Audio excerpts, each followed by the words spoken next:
Today, I want to begin with a simple human question. What if this was you? What if after a lifetime of hard work, you found yourself facing a future you never imagined? So many people in our communities quietly carry stories of sudden change, stories that remind us how fragile stability can be and how deeply we all deserve safety, dignity, and support. The conversation you're about to hear shines a light on challenges that could touch any one of us, and it reminds us how important it is to care not only for people, but about them. Today, I'm joined by Carmel, a woman who spent her life contributing to her community through work and caregiving, yet found herself without a home through no fault of her own. Her journey speaks to the quiet reality so many face and the hope that becomes possible with the right support. We're also joined by Fintan Maher, Head of Fundraising, Communications and Advocacy work in Galway Simon Community, who have been supporting those affected by homelessness for 46 years. You are very welcome, Carmel and Fintan. Thanks, Sharon. Thanks. It's lovely to have you here. So, Carmel, we're going to start with you. And you're very welcome. And as I said before we pressed record, that I'm very grateful to you for having the courage to share some of your story with our listeners. Can you tell us, Carmel, about yourself, wherever you want to start, how you ended up coming to be supported by Galway Simon Community? Well, I suppose how it happened really was that I moved to Galway to be near family. I'd say probably about 3 years ago, and I couldn't find a place to live even then. So I decided, because I've done care work, I decided to join an agency and do some live-in care. Because I was coming to retirement age, and after the 3 years of live-in, I was ready to finish. I didn't feel able to continue doing that work because it's hard, So I looked into finding somewhere to live to rent, and just the rents were so high. I had no way of being able to afford them. And as well as that, when I tried to, I applied for HAP, and was granted the HAP, but I couldn't find a landlord that would agree to sign up for HAP. So, which means I was stuck with really having to go back into the care system, mostly as security for the older person, to have somebody in the house with them, because I wasn't able to do care work by that stage. So, I think I've probably moved.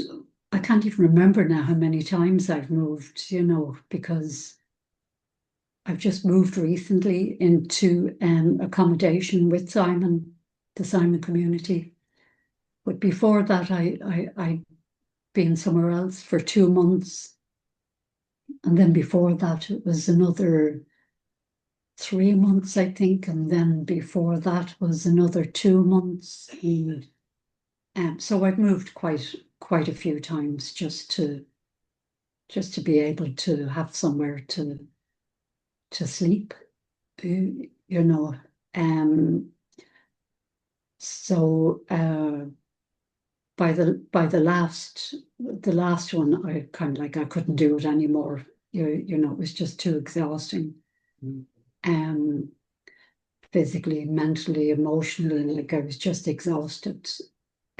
So I decided to declare myself homeless,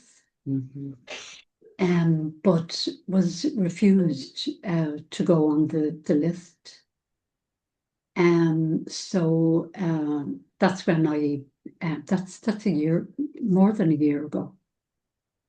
And that's when I decided to come and try and get some help from the Simon community.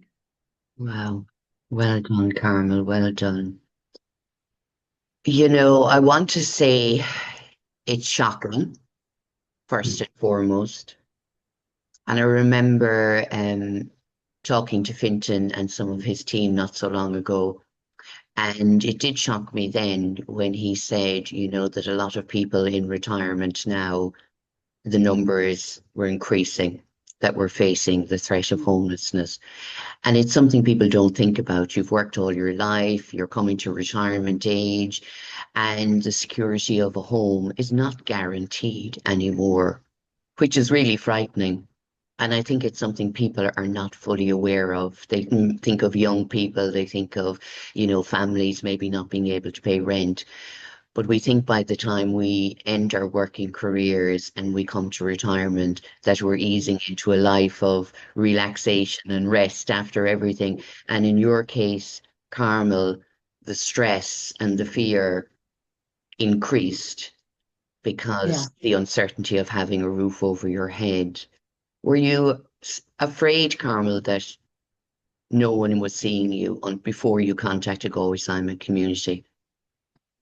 Oh yes, yeah. Like I knew I couldn't do it on my own. Like there was just no possibility.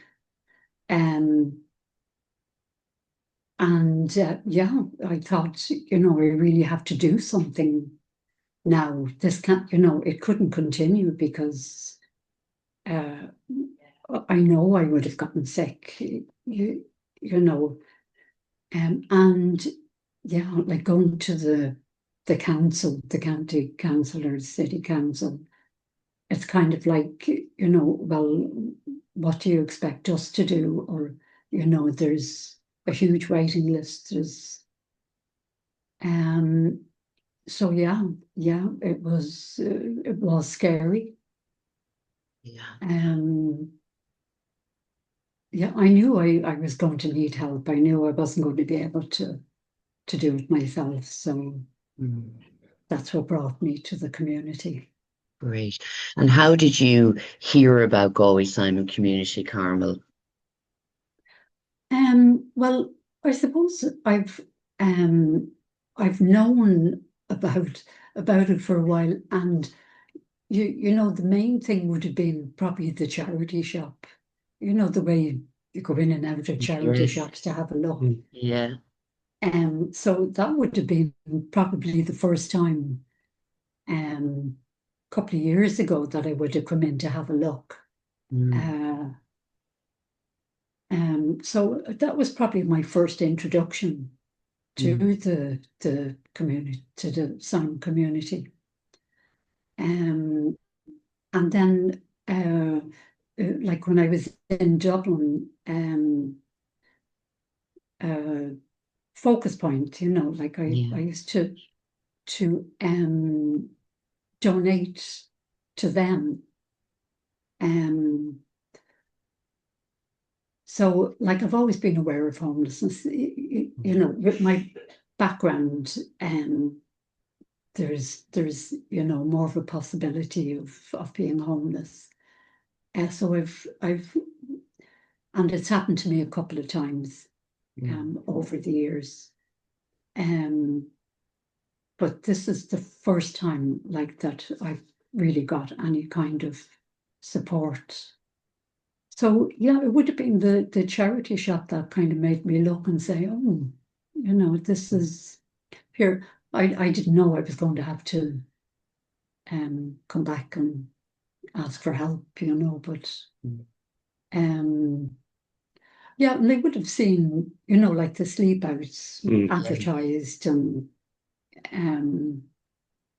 But yeah, well, that was as far as it went for me. Yeah. Well, You well, know, thank goodness for the charity shops, in more ways than one. But again, even Yeah. that, mm, Fintan, isn't it? Creating that awareness through the charity shops, through the sleep out. But what really stands out for me, Carmel, is, you were donating to help those being affected by homelessness throughout your life, never thinking that you would be the one that would be looking for support, after yeah, retirement and after your working career is finished. And really, Fintan, across the country, um, the housing and homelessness crisis, it really is continuing to grow, isn't it? And It is, yeah. record numbers are now living in emergency accommodation, and the demand for support is rising week by week. But these figures, Fintan, they don't reflect the true scale of what is happening. The official reports don't include people couch surfing, those staying with family because they've nowhere else to go, or they can't afford rent in cities or even in country areas now, or the women and children living in refuge. Um, there's countless people that are like Carmel, that are living with that fear. Sometimes they're not sure who to contact, other times they're afraid to contact because, again, isn't it, Carmel? Again, even from my own experience, it is that, like, going to somebody and they're saying, well, the waiting list is too long, it'll take years, and you do feel like you're helpless, or that what's going to happen? What's my future going to look like? yeah, Yeah, I think that's the thing is, like as you said, there are record numbers nationally in terms of people who are in the official homelessness numbers, like over 16,500 officially homeless. But that doesn't, like we said, that's probably about a third, maybe half, a third of the real figure, because it doesn't include people who are couch surfing. It doesn't include people like Carmel, who was for a long time a living carer on the basis that she was doing that so she had a place to live. Unbelievably, it doesn't include people sleeping rough on the streets. Like they're not counted as being homeless. It doesn't include women and children, as you say, in domestic violence refuges. So the numbers are much higher than the official figures, and the official figures are scary enough for people. Yeah. And I suppose one of the things that Carmel's story is reflective is that changing demographic of people who are finding themselves in homelessness. Mm. Historically, if I'm talking to people, I would say, close your eyes and imagine what a homeless person looks like. And Mm. most people will imagine someone on the street, typically a male, probably older, middle-aged. They don't imagine someone like Carmel. They Yeah. don't imagine young people aged 18 to 24, who are in university, who are going to college, who are working. They don't imagine, the over 5,500, nearly 5,500 children who are in emergency accommodation across the country. So it's changing, and I suppose for us the challenge is to reach out to people and let them know that there are supports there. Mm. And one of the biggest challenges for people is to turn to an organization like Galway Simon, because as Carmen said, she supported Focus. She Mm. supported homeless organizations, and then finding yourself in retirement, having to turn to that organization for support can be scary, can be frightening, but also there's a big stigma attached to declaring Yeah. yourself homeless. And I want to acknowledge how brave Carmel was to take that step, because the big step is to actually accept that you have an issue, and then and again, the councils are stretched as well, so everybody is stretched. But I think, and our message to people is if you do find yourself in a situation, even at risk of becoming homeless, please don't stick your head in the sand and hope it'll go away, because Mm. that's not a solution. But do reach out to the agencies and get in touch. And there is help there. It is getting harder and harder to find solutions just because of the lack of housing and the cost of housing in Ireland. But we're our team here in Galway Simon, in the Simon communities across the country, they're very committed to supporting people. And in 2024, 95% of the people who came to our prevention service did not end up in emergency accommodation. So there are solutions and there is hope. And I suppose that's one of the big messages to send to people, whoever listening to this, or, find themselves at risk of homelessness, that there is hope out there. It can take time.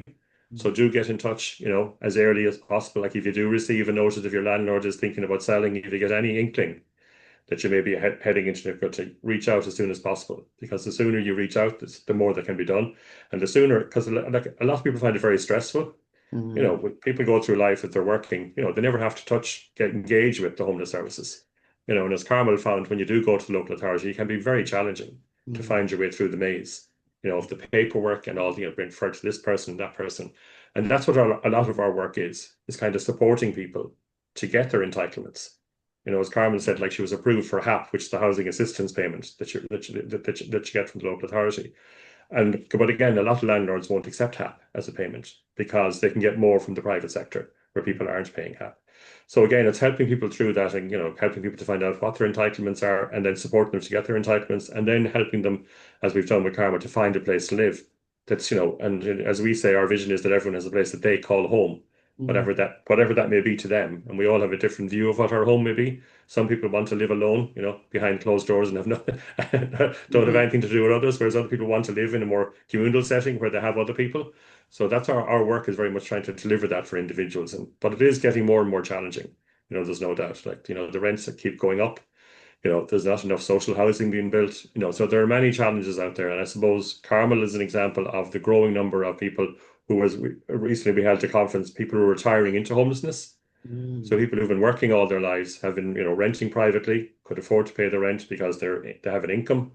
But as all of us, when we get to retirement age, your income would suddenly drop when you retire. Particularly if you're depending on the state pension, if you don't have any private pension. And suddenly the rent you were paying comfortably becomes, out of your reach. And that's when people, and it's shocking to think that people, are retiring into homelessness. And the numbers are low in terms of the overall numbers, but it's the fastest growing cohort locally and nationally in terms of percentage year-on-year growth is people 55 plus finding themselves in homelessness for their very first time. And at that recent conference that we held in the University of Galway in September, we had a lady over from the States. And the States, like 60% of people who are aged 50 or over in homelessness were homeless for the first time, age 50 or over. So she said, they're in that situation and it's beginning here, but we still have time to turn it around. Yeah. And, so there needs to be, we've called for a national strategy for older people's homelessness because the needs of older people are different. And there needs to be a strategy in place to meet those needs. Like we developed 10 one-bedroom apartments ourselves this year for older people, targeted at people who are older or people with reduced mobility. And there's 10 people living there now comfortably who would have otherwise probably ended up in a nursing home. And they don't need to be in a nursing home. They just need, homes that are designed for their comfort. So, if they have reduced mobility. And one of the things that came out when we were designing those, we engaged with the older people. And one of the biggest concerns the people we were working with was that there was noise from next door neighbours and having noisy neighbours and, having a place that was quiet and comfortable and your own. So that property has been designed with lots of soundproofing to meet the needs. But again, as I said, there's time to do something about it, but the government needs to act. At the end of the day, one of the things that we say, the government are the only ones who come up with a solution to this. Housing, we need the housing and then we need the additional supports to put around that. But in the first place, people need a home to start with. And then some people, that's all they need is a home and they're fine. Others then may need additional services. But first and foremost, we have to be able to provide people with a safe, secure place to live. The thought of people retiring into homelessness is shocking. In a country that's as wealthy as we are, it's very shocking. It's shocking. And more, Fintan. And again, I suppose when it becomes part of our awareness, I've always been aware of younger people or families, being affected and threatened by homelessness. But again, thinking about retiring and, being faced with the threat of homelessness, when you said it was on my radar. And I've heard more and more people speaking on the news, speaking on radio stations. I saw an interview with a man the other day, like you, Carmel, he had retired. He was lucky enough to have put a little bit of savings aside that was helping him to pay the rent along with his state pension. But he was so afraid when that little bit of savings started running out, he wasn't going to be able to afford to keep up with the rent. And if he lost that place that he was renting, where would he go? Because there was nowhere he could afford after that. And he's living with that fear, which is causing stress. It's causing him physical and emotional unwellness. And that's a day-to-day worry for him now. Yeah, and it's the uncertainty and the stress that causes in people's lives, and the trauma that causes to people. You've got to, people spend a lot of time worrying that they're like that man who's kind of has his place, but he's spending all his days and nights worrying that, how long will he survive? And then if he does find himself in a situation where he has to be out of there are very little alternatives, and it's very, very stressful for people. So that's why we say to people, do get in touch early, engage with the services, whether it's the Simon Community, whatever agency is nearby. Get in touch with them, and there are supports there. Yeah. And it can take time, so the earlier you engage, and and also, and I think it really is true in terms of like, a problem shared may not be halved, but certainly if you have someone advocating for you, and Mm. particularly for people like, our staff are trained and we understand the system, and the process, and what people's entitlements are and how to go about applying for it and all the paperwork and all the various steps you have to go through. And that can be difficult enough when you're not stressed, but you're living with the trauma of, and the fear of becoming homeless. It gets even harder for people. So a lot of our work is about accompanying people through that process and getting them what they're entitled to. It's not stuff Yeah. that they're not entitled. These are people's entitlement. And I know that Catherine Connolly, our new president, one of the first statements she said was about kind of, having people having a right to a home should be enshrined in this constitution. Yeah. That's the minimum we should be giving people is a safe, secure place to live. Because we all need that kind of safe, secure place that we can close our front door and you feel secure. Because Absolutely. without that, life becomes very traumatic if you can't close your front door because it's hard enough dealing with the realities of the world if you don't have a Mm. safe, secure place yourself. Yeah. How does it feel, Carmel, to have a safe, secure place now to live, thanks to the support of Galway Simon Community? Oh, it's really good. I found myself singing in the kitchen this morning, so um yeah, that really kind of hit home. Yeah, you're relaxed now. Ah, You know, and it's been a week since I moved into the house. And just having the team, the support of the team. I had um someone with me one day when I had to go to the social welfare to change address, that kind of thing. And it was, you know, normally I'd be kind of stressed about that, but all the paperwork was filled out, and all I had to do was sign, and it's a real weight off my shoulders. I do feel much lighter and um not stressed anyway. That's I know I'm safe where I am. Um and yeah, I ah, feel, yeah, I do. I'm happy. It's a no, good day. It's a it good, is a It's a it's good good a day. good day. day. Yeah. And again, Yeah. even just saying, I feel safe. That's a Mm. huge thing, isn't it, Fintan, for everybody to feel safe and to have that place where they can call their home. And to be singing in the kitchen is always, if everyone would do that, Carmel, every day. Yeah. Because Hmm. again, I suppose it's like in life, we take for granted until we are faced with that challenge. And I know there's many people, again, that are not aware of that. They may not be faced, with homelessness or know anybody that is. But I think we need to have these conversations. And one of the things you said, Fintan, was, that you are helping to prevent and support people, before they go into that emergency accommodation or they're faced with, like Carmel, having nowhere to go. What can people do when their local politician comes to the door, and what can they ask them to do? Because this is what people say, well, what do I say? I can't just say there should be more homes. What can Hmm. people do in their communities with their local politicians? What can they do to shout louder about everyone deserving a home in our country?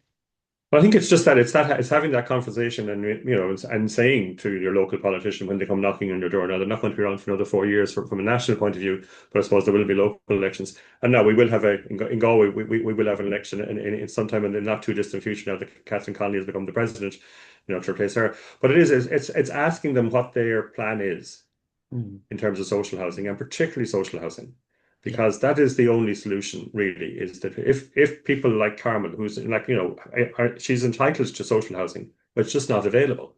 So yeah, it's building more social housing at a greater speed. And I know the government have just announced their new housing plan this week. And again, it's fantastic, but like, there's no targets in it. And we all know if you don't have a target, you're certainly not, if you don't know what your target is for a year, how are you going to reach it?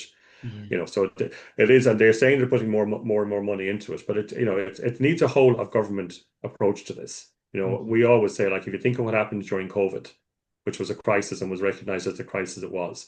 Everything was put in place to get everybody a place to live, Yes. to get everybody off the streets, to make sure everyone was housed so they could be safe. They brought in the eviction, the moratorium on eviction, so people couldn't be evicted. But all that disappeared after COVID. And we're seeing more and more people facing eviction because they can't afford the exorbitant rents that are being charged. So we need more social housing for people who are entitled to social housing. If there is more social housing, it means then people who are entitled to social housing will have a social home, which means they're not trying to rent private like Carmel was trying to do. So then people who are renting private, the rents will come down for everybody else as well. Everybody will benefit. And the other thing in the short term, and I know some people love Airbnb, and we have no issue with Airbnb, but our call is that Airbnbs for 3 years, until we can catch up with building social housing, that we restrict Airbnbs or at least enforce the regulations that are there. So if you have a property, you want to use it for Airbnb for more than 90 days in the year, you're supposed to get planning permission. At the last count that I looked at, there was in Galway City, there was 8 properties that had planning permission, but there was nearly 800 Airbnbs in the city. So they're not enforcing the regulations around that. And if even half of those properties came back into the long-term rental market, it would solve a lot of the problem and again bring down the prices for people. And we're not saying ban them for good, but until the government can catch up with fighting social housing, they should bring in a moratorium on Airbnbs or just enforce the regulations around them. And that would help. And the other thing then is put more money into prevention services. We're spending a huge amount of money on emergency accommodation. An emergency accommodation, when it came in, people were supposed to be there for 2 or 3 weeks until they got a longer term solution. We have families living in emergency accommodation for more than 2 years. Just imagine having, a family with 2 or 3 children living in one room in a bed and breakfast or hotel and living their day-to-day lives out of one room. Not being able to feed your children the food you want to give them because you don't have any cooking facilities. Not having any privacy for the parent or for the children. Children babies trying to learn to walk in one room. Children getting up in the morning, trying to get ready to go out to school. And then the whole stigma attached to those children going to school. Like we had one incident in Dublin where there was a hotel, there was an emergency accommodation in a hotel in Dublin. But it was a hotel that was also being used by the public. And the children who were there in emergency accommodation weren't allowed to use the front door of the hotel because the owners of the hotel didn't want the other guests seeing them. Imagine what that's doing to those children growing up in that environment for 2 or 3 years. So again, put money into prevention, get people out of emergency accommodation or make sure that it is what it says, emergency, that they're there for 2 or 3 weeks and then there's something to move on to. But it comes down to, as I said earlier on, building more houses and having homes available for people. As someone said to me recently, we have this mad system in Ireland now. We go on holidays to Airbnbs, which are homes, and then people who are homeless are living in emergency accommodation in hotels. Yeah. So we flipped it completely. And, and the solutions are there. But it is about, funding the building of more social homes and affordable homes. And the government know the solutions, but it needs an all of government response. It can't be left to one housing department.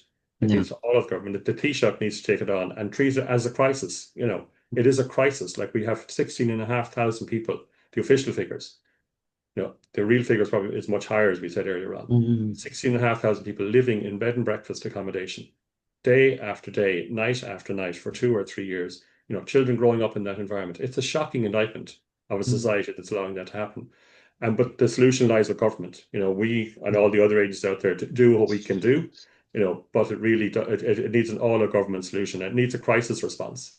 And because more and more people like Carmel are finding the situation. And I suppose the only good thing in terms of that the housing crisis is getting as bad as it is, it's beginning to affect middle income and higher income families. And they're the people that the politicians listen to. So hopefully that will start to have a bigger impact. So if a politician does knock on your door, say start putting money into prevention, putting solutions in place that people have. Like a short-term solution could be like they banned bed sits. Bring back bed sits even again for 3 or 5 years until we can build more houses. There are solutions there that they can do. But again, what I would say, and I don't want it to become very depressing for people in terms of people who listen to this podcast, there is hope. There are solutions out there. We move heaven and earth to find solutions for people, when they come to us for help. So do reach out for help. There is help out there. And we will do whatever we can to support people to get their entitlements and find a solution. It's taking a bit longer just because there's a lack of properties out there. Like I was looking before I came onto the podcast in Galway City this week, there are 38 properties to rent in the whole of the city. That's all there is on daft.ie. And the average rent in Galway City is now €2,308 a month. So like even if you want to rent something, there's very little out there. But again, our teams do work, they work tirelessly to try and come up with solutions. Yeah. Thank you, Fintan. And as you said, you don't want to make it depressing, but it is quite shocking. Mm. And I think, you know Yeah. what, if people switch off from the reality that could themselves be facing, or someone in their family or their Mm. neighbor, or anybody could be facing this right now. We can't switch off from what's happening. We can't switch off from the lack of social housing. We can't switch off from the number of Airbnbs. All you have to do is walk around Galway and see all the little lockboxes outside with nobody in there, no families, no young people living in the city because they're all Airbnbs. And if a young person does get a rent, my son is living in Australia, and he said, for the crack, ma'am, I was looking up, he said, at renting a room or something in Galway. He said, I can't believe the cost. Mm. He That's why said, all the young people are leaving. he said, how They could can't I live. come home and afford that? He said. Mm. He said, Oh, I yeah. can't come home. And he said, how could I ever? And he said, you want to rent? But then you want to save so you can maybe hopefully own your own home. He said, how would you save when you're paying that much rent? Because you're living really from month to month. Yeah. So they're crippling young people's future as well. That's the thing, and it's affecting everybody now. Yeah. Because like we deal with the sharp end with homelessness, but like Mm, more and more of the homelessness that we're dealing with is financial situation that people just yeah. can't afford a place to live. Like Carmel. Like Carmel Yeah. could, if she could afford a place to live, she would never have been homeless. And it comes No. down to affordability, and that's what we're saying, like there's not enough social and affordable housing being built. More and more of it is private rented. And there's absolutely a place for landlords. Like we all rent at some stage in our lives, and it's Mm, great to have that opportunity. But like, right, private landlords shouldn't be providing social housing. And that's what's happened in this country. We've yeah. contracted out, social housing to private landlords. I remember this number of years ago, one of our former Taoiseach saying, like, that the market would provide. And that's fine if you can afford the market rent. Yeah. But if you're in a situation where you've retired, or you're falling into hard times, you lose your job, you shouldn't end up at the door of a Galway Simon community. There No. should be solutions there, and there was. Like I grew up in Ireland in the 80s, and they were building social housing back then. In Mm, the country, and there was no work. Like I left Ireland because there was no work, but it wasn't because we couldn't find a place to live. Now there's plenty of work, but just young people aren't willing to pay the mad rents that they're being charged. They want to have no. a quality life that means they're not paying 40-50% of their salary for rent. Mm, You know, yeah. so yeah, something needs to give, but and hopefully, we remain ever hopeful that Yeah. things Well, will as I improve. say, Fintan, you know what, you're doing the hopeful work and you're keeping people from, getting into the worst case scenario, just like Carmel, you know what I mean? But Carmel, it is through your courage and bravery is asking for support. And that's something I think more and more people need to do. I think more and more people are talking about the threat of homelessness now, that just as you said, Fintan, are faced with huge rental costs, or their landlords are selling, evicting them, and they've nowhere to go. So it's now being spoken about a lot more. And as Fintan said, it's actually happening across the board for a lot of people in Ireland. So it is a crisis. It is a crisis. And I'm going to repeat, it is a crisis. There is Mm. no way that we can pretend that this is not happening in our country, because it is. And as I said, it could be happening to someone you know, a neighbour, a friend, a family member. So one of the things that you do every year, and I'm very familiar with, is the sleep out for Simon. And I was saying that to Carmel, that many years ago, I think it was 2013, I stepped out in my back garden with my two dogs, Carmel, for warmth. And even though it was only outside my back door, I said to my family, that saying there, for the grace of God go I. I said I could have been really on the streets years ago. I could have really been sleeping with one of my dogs on the street, and everyone would have walked by me, and I would have felt invisible. And because people don't want to see sometimes the reality of life. So I said, if I could do this for one night, knowing I'm walking in my back door again, Carmel, the next morning, and I did it. And I told a few people, and I raised a few bob for Galway Simon, a few other charities in Galway. But about 4 or 5 o'clock in the morning, I was wide awake and my two dogs keeping me warm. it was the loneliest feeling in the world because I thought to myself, where does somebody with no home go to when they wake up at 5 or 6 a.m. in the morning? They're on the street. Where do they go for the rest of the day when they're moved on from the shop door? Where do they go? And I knew I was going in my back door, but it struck me that this could be anybody. And even the fear of maybe having somewhere to stay and move in Carmel, for staying for a few months and whatever, it's still that fear of what if I end up having nowhere to go?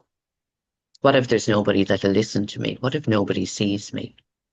But you found Galway Simon Community, Yeah, and I am so happy for you, Carmel. thank you. And because of the sleep outs, and as you said it, Fintan, you were supposed to do it on the 3rd of October, but due to the weather warning, you had to move it to the 21st of November, which is Friday night coming.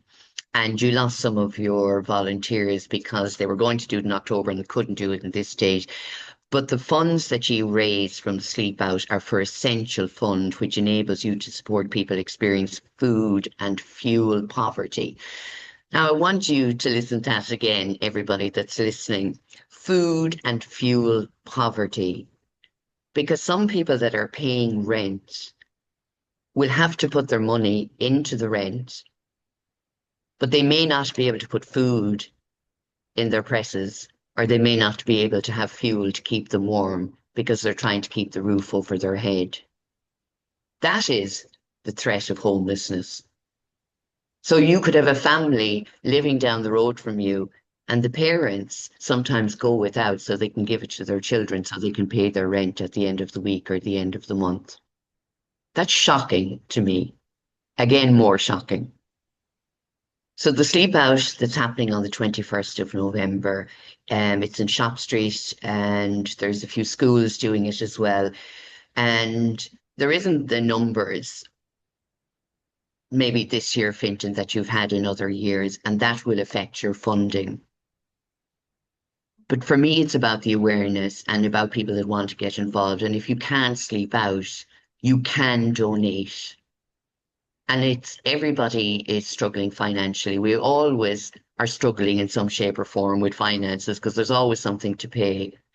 But if you could spare, as my mother'd say, a few bob this weekend, and instead of buying your cup of coffee for 2 or 3 days, if you put that into Galway Simon's Donate to help them provide food and fuel to families that are under threat of maybe being cold or hungry in the next few weeks or the lead up to Christmas. You can donate in galwaysimon.ie/donate. I'll be putting the links up as well in the show notes. And again, you know what, Fintan and Carmel, I am, I really am grateful because I said it to Fintan, I wanted a human story. I wanted someone with an honest to God story and not just Fintan and as great and all as you are, Fintan, and all the work you're doing. But again, isn't it, Fintan? It's the personal Ah, stories yeah, people people people relate see. to people, and people, that's why we do what we do is for to support people like Carmel when they do find Yeah, themselves in need, and that's what the public want to do. They want to see the face of someone that yeah, has needed help, and thankfully, Carmel is in her own place now.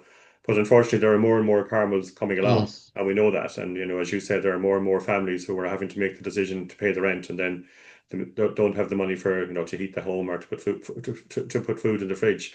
And that's Mm, what the sleep out does. It gives us that what we call our essentials fund, which means we can respond to those needs as they come up. So people, because we always say to people, make sure you pay your rent, because if you lose your home in the current environment, mm, there's very few alternatives.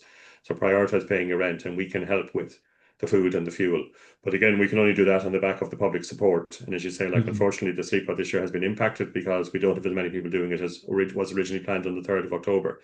So if people can afford to support in any way, and every little does help. They can, as you said, they can donate through galwaysimon.ie, and it all goes to the Essentials Fund, and it's all used throughout the year to support families who are in desperate needs. And these are people like who again who don't want to be in that situation. One thing we're saying to people more and more is like, people who find themselves in difficulty of homelessness or it's not something that they've done themselves. Yeah. And it's so like there's no blame attached to them. And it's great that, the public want to support. And I have to say, we're only here because of the public support over the years. And people have supported the Sleep Out and all our other fundraising campaigns. And, as we always say, we're a community in name and very much a community in action. And we depend on the wider community, in order that we can do the work that we do. So again, if people can afford to give us any support to Sleep Out would be greatly appreciated. And it will all be used locally. Like our work is across Galway, Mayo and Roscommon. So we're a local organisation supporting local people. And as I say, unfortunately, the need keeps growing. But we will be there with the support of the wider community. Yes, I appreciate it. Thank you so much. And Carmel, do you feel hopeful coming into Christmas, knowing you have this beautiful home or a place to call your home now? Yes, yes, I am. I am more hopeful. But at the same time, it gives me time to rest and, get myself kind of back together again. Yeah. So yes, I'm very hopeful. Wow. And Well, can I just thank Carmel for coming on and telling her story, because it's not easy. I mean, most people's greatest fear is speaking in public, and even more fearful than that is speaking about yourself in public, and particularly something as personal as Carmel's story. And Carmel has been fantastic in terms of in telling her story, because one of the things we do want to get across to people is to overcome the stigma attached to homelessness. yeah. But it's not the individual's fault. It's society's fault that people are finding more and more people are finding themselves in that situation. So it's very brave of Carmen to tell her story, and hopefully it will help somebody else out there who's listening to reach out if they do find themselves in that situation, to get the help that is there. Mm. And that is so true, Carmel, because many people that have spoken this podcast about different, things that happened in their lives. And one of the things is that, the people listening realize they're not alone, that there is somebody there to support them. And you, as I said, and Fintan, sharing so much information and sharing your story, your own personal story, Carmel, it really means the world to not only Galway Simon Community, but to anybody else out there that sees you, Carmel, and they're going to feel a bit of hope that maybe they too can be supported as well. So thank you so much, Carmel. You're welcome. And Fintan, thank you so much for, as always, sharing so passionately about the work of Galway Simon Community. I have seen firsthand, I went to visit one of the youth houses a few years ago and saw four young people that had been struggling in their lives. The Galway Simon Community were supporting them. Two of them were going back to education, and they had hope in their eyes, Carmel. And I asked one of the younger people, I said, if Galway Simon Community hadn't supported you, where do you think you would be now? And the answer was non-existent. They couldn't see any hope or future for themselves. So that's what it is. It gives people hope that there is support out there and all of the work that you do. And I actually ask people to go on to Galway Simon's website and to check out the list of things they do to support others. Because it's huge. Housing First, housing led, community housing, the My Home, men's high support, emergency services, street outreach, well-being services, youth services, women and families. I don't think people realise about how many people you actually support, Fintan. Yeah, I suppose and I suppose in lots of ways we say lots of people don't know about us, and hopefully they'll never need our support, in terms of, but if they do, that we are there and say and it's come forward, and like at the end of the day, like all the work that you're listing there, I mean it's all about people, Yeah, and that's our work, and we say everybody who works with Galway Simon Front and Centre are the clients that we support. That's why we're here. It's the yeah, only reason we all come into work every day is because we want to support people, and people deserve to have a place that they call home. And it shouldn't be a case that they need Galway Simon, but unfortunately it is needed. But we will be there, and as we always say, we're there for as long as people need us. Sometimes people just need, help to find a place to call home, and then they move on and never ever need our help again, and that's fantastic. And then others will need more ongoing support. We have one client. The very first client was a chap called Dennis Connolly, who anyone who's in yeah, Galway would know Dennis well. And Dennis was our very first client in 1979, and Dennis still engages with the community. He's a member of our choir. He comes to a lot of our events. And he has stayed in touch over the years, even though he's got his own place to live and he's doing really, really well. But he always says if Galway Simon had been there when he was first homeless at 15, he would have had a very different outcome and had a very different life. So that's the difference we make, I think, is when we do help, where we can intervene with people and help them, it gets them over that hump of finding themselves, which is hopefully a temporary situation when people find themselves homeless. Lovely. Thank you so much, Fintan. So again, please, everybody, go on to galwaysimon.ie. Please check out all of the work that they do. And I would ask you, coming up to Christmas, to think about, instead of spending a crazy amount of money on, silly things that we don't really need, maybe you could donate a few euro to Galway Simon to help them to support people in their community, in your community. And please, if you can, and if you see anything about their sleep out, that you will share it, you will spread the word so we can raise awareness and we can help prevent homelessness in our own communities and in our country. And again, the only way to change things is to create change. So again, for any of you that it's when there are local elections coming up, that you will ask your politicians, because it does affect all of us now. It's not just about the people sleeping on the street. It's not about people that are just renting. It's affecting everybody now. So again, check out galwaysimon.ie and please donate whatever you can to Carmel and Fintan and to everybody in the Galway Simon community. Thank you so much for all you do, Thank you, Sharon. for your passion and for your purpose, and Carmel. And I want to wish you all a peaceful and hopeful Christmas going forward into the new year. Thank you so much, Carmel. Thank you. So thank you for listening, everybody. I would ask you to share this podcast with your friends and family and know that every little helps. But until next time, take care of you.